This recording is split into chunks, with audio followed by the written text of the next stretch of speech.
इस वक्त हम रांची के अरगोड़ा के श्री रावण दहन दुर्गा पूजा समिति के पंडाल में उपस्थित हैं और यहाँ पे एक विशेष थीम पर आधारित हम लोगों को ये पूजा पंडाल दिख रहा है और चारों ओर किताबें, और ऐसा लग रहा है जैसे मानो कोई गुरुकुल में हमारा प्रवेश हुआ हो और इसी थीम पर ये पूरा पंडाल आधारित है। तो आइए इसके समिति के सदस्यों से हम जानेंगे कि आखिर इस थीम की आवश्यकता क्यों पड़ी और इस थीम के आधार पर ही इस पूजा पंडाल का निर्माण क्यों। तो सबसे पहले नमस्कार, और आपको हम जानना चाहेंगे कि क्या कुछ थीम है इस पूजा पंडाल का और कैसे आप लोगों के दिमाग में आया कि नहीं इस कॉन्सेप्ट को लेकर आगे हम लोग बढ़ सकते हैं। क्योंकि आधुनिक समय में भी हम लोग को ये दिमाग में आया कि मान लीजिए जो हम लोग का कल्चर को बदलते जो जा रहा था, बच्चे लोग में दिमाग से नहीं हो रहा था, हम लोग उसको दर्शाने के लिए थोड़ा सा प्रयास करने की हम लोग कोशिश किए हैं श्री दुर्गा पूजा रावण दहन समिति के द्वारा, ताकि जो आएंगे तो यहाँ एक से एक भक्ति रामायण 21,000 बुकों के द्वारा किया गया है। खास करके पंडाल के द्वार की अगर बात करेंगे तो धर्म विषय से संबंधित श्रीमद् भगवत गीता वहाँ पे दिख रहा है। इस संबंध में क्या कुछ धारणा है?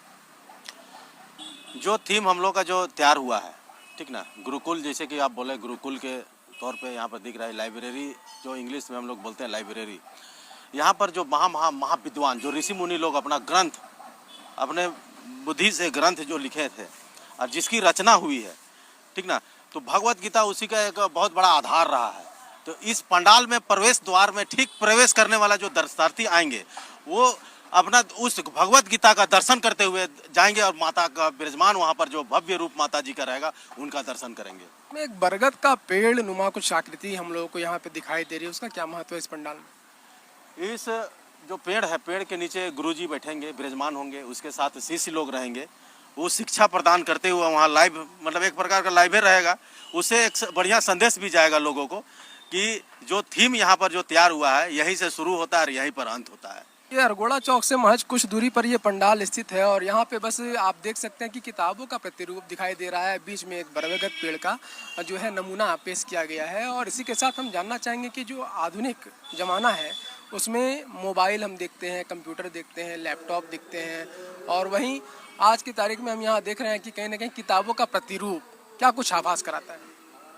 देखिए, वही युग से हम लोग निकलना, अपना आने वाले जनरेशन को कुछ इसके माध्यम से शिक्षित करना चाहते हैं कि जो सच्चा शिक्षा है सो किताबों में है, ग्रंथों में है ना। और संस्कृत से ज़्यादा वैज्ञानिक भाषा कोई है नहीं।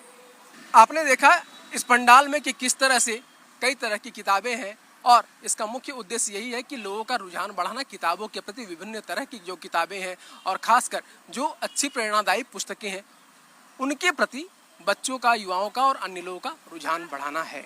सहयोगी सौरभ के साथ मैं प्रणय प्रबोध, डीडी न्यूज, रांची।